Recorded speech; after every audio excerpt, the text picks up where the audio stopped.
सकल धर्म धुरी धरत धरन को, सारे धर्मों की धुरी को भैया भरत रखे हैं, तो भरत से रक्षा करवा लेनी चाहिए थी, तो क्यों आए? और क्या बोली बाबा, मैं ऐसा उत्तर चाहती हूँ जिसके लिए कोई प्रश्न ना बने। तो भोले बाबा क्या बोले, अरे भवानी मेरा परमात्मा कैसे आता है, क्यों? विप्रधेनु सुर संतहित लीन मनुज अवतार।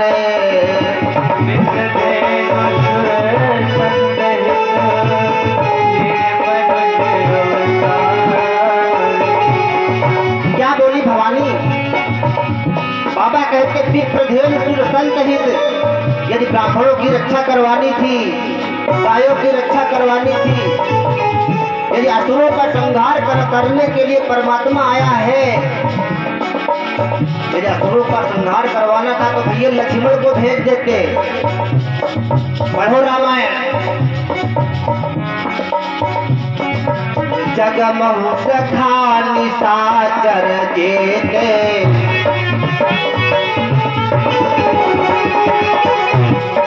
जगमहु सखा निशाचर जेते, लक्ष्मण हनई निमित मोते।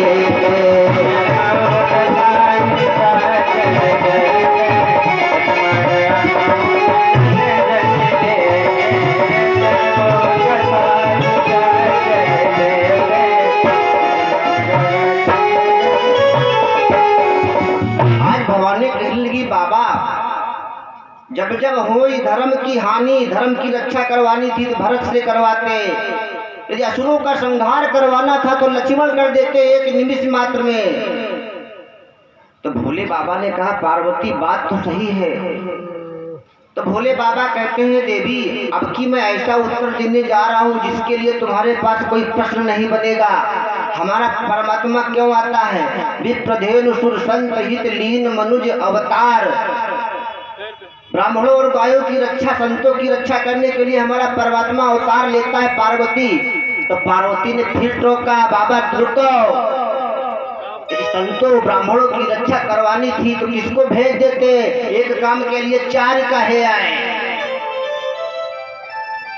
पढ़ो हनुमान चालीसा। सब गोस्वामी तुलसीदास की सबसे पहली रचना हनुमान चालीसा है भाई। एक रचना नहीं 12 रचनाएं हैं। हनुमान बाहु, गीतावली, कवितावली, दोहावली, रामचरितमानस दिया। सबसे पहले हनुमान जी ने हनुमान चालीसा की रचना की। जिस चालीसा में क्या लिखा है आज भवानी मैया भोले बाबा से बताती है। यदि संतों ब्राह्मणों की रक्षा करवानी थी तो एक को भेजते, 4-5 को क्यों भेजते? किसको? बाबा देखो हनुमान चालीसा क्या लिखा है। साधु संत के तुम रखवारे, साधु संत के तुम रखवारे,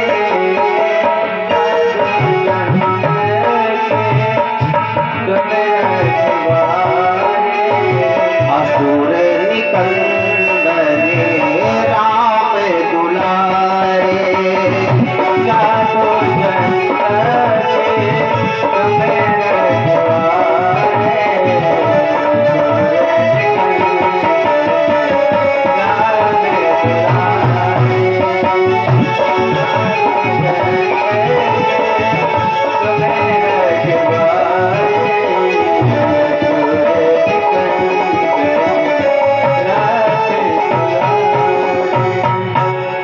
भवानी कहने लगी बाबा यदि संतों की रक्षा करवानी थी तो हनुमान जी को भेज देते, संतों साधुओं की रक्षा हो जाती। एक काम के लिए 4 क्यों आए? भोले बाबा विचार करने लगे, पार्वती बात तो तुम सही कहती हो। जाओ देवी अब की बार मैं ऐसा उत्तर देने जा रहा हूँ जिसके लिए तुम्हारे पास कोई प्रश्न नहीं बनेगा।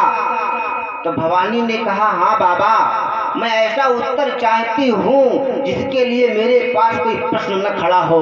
क्या बोले भोले बाबा? अरे भाई ध्यान से सुनना। भोले बाबा ने कहा देवी परमात्मा इस धराधाम पर क्यों आता है? सो केवल भगतन हित लागी।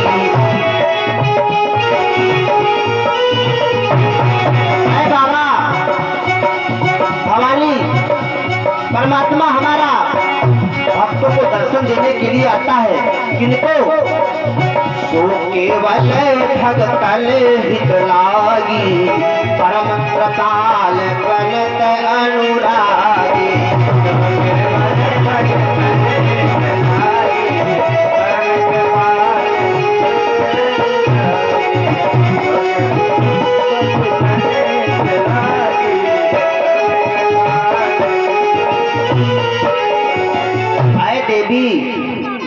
परमात्मा हमारा भक्तों की भक्ति में बंधकर अवतार लेता है। यदि राम का अवतार न होता, जिन मनु महाराज ने 28,000 वर्ष से तपस्या की थी, उनका पुत्र बनकर उनको दर्शन कौन देता? जो सर्वभंग ऋषि सूखी पत्तियां खाकर के जंगल में विचरण करते हैं, उनको दर्शन कौन देता? जो 10,000 वर्षों तक सबरी जंगल में इंतजार करती थी, सबरी को दर्शन कौन देता? हमारा परमात्मा सो केवल भगतन हित लागी, परम कृपाल प्रणत अनुरागी। तो हमारा परमात्मा भक्तों की भक्ति में बंधकर आता है भाई। तो आओ, राम जन्म के 1-2 कारण क्यों आए? निर्गुण निराकार परमात्मा साकार बनकर क्यों आया भाई?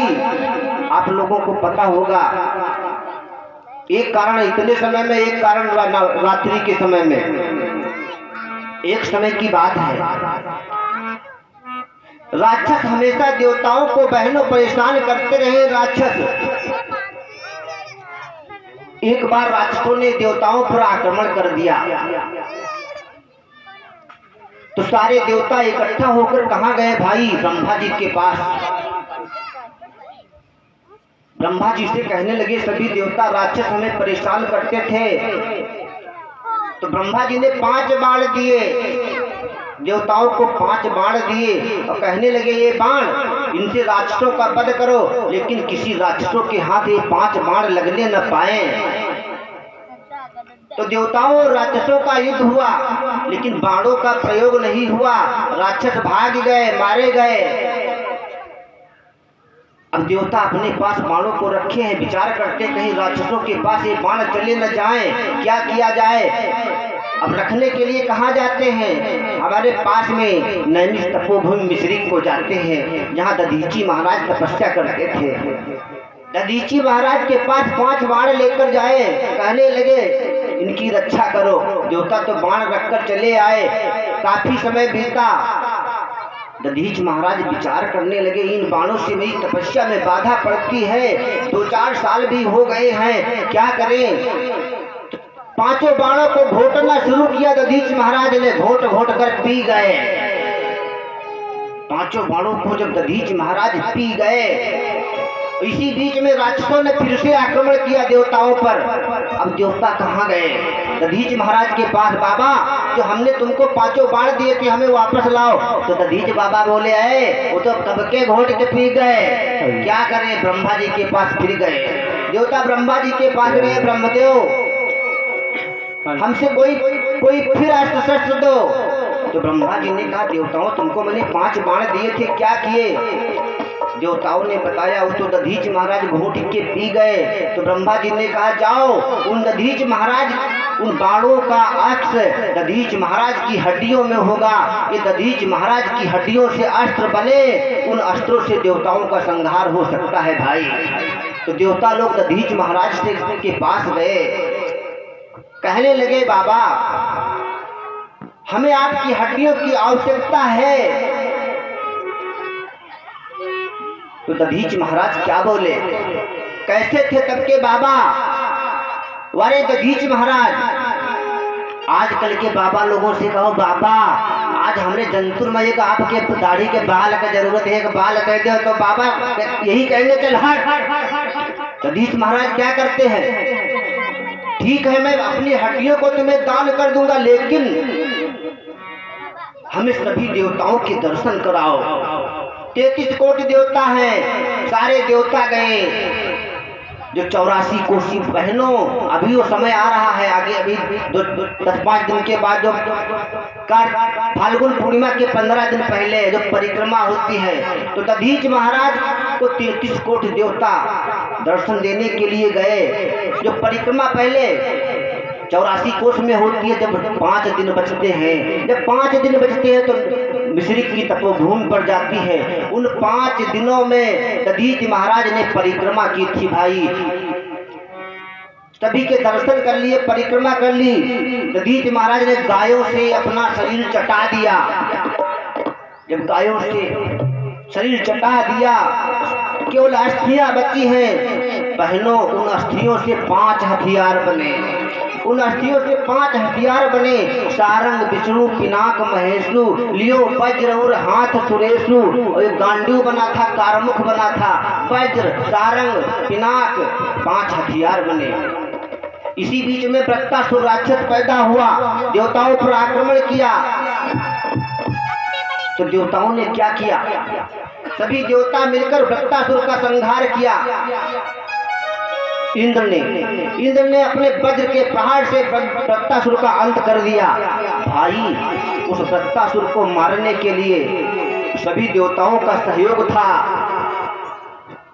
मरा था इंद्र के वज्र से, लेकिन इंद्र को अहंकार हुआ भाई कि मैंने वृत्तासुर मारा, मैंने वृत्तासुर मारा। ये अहंकार भोले बाबा ने जब देखा कि सबके सहयोग से वृत्तासुर मारा गया है, इंद्र के मन में अहंकार है कि वृत्तासुर मैंने पारा, तो भगवान शंकर क्या करते हैं? एक बार सुरपति मातु देखी, एक बार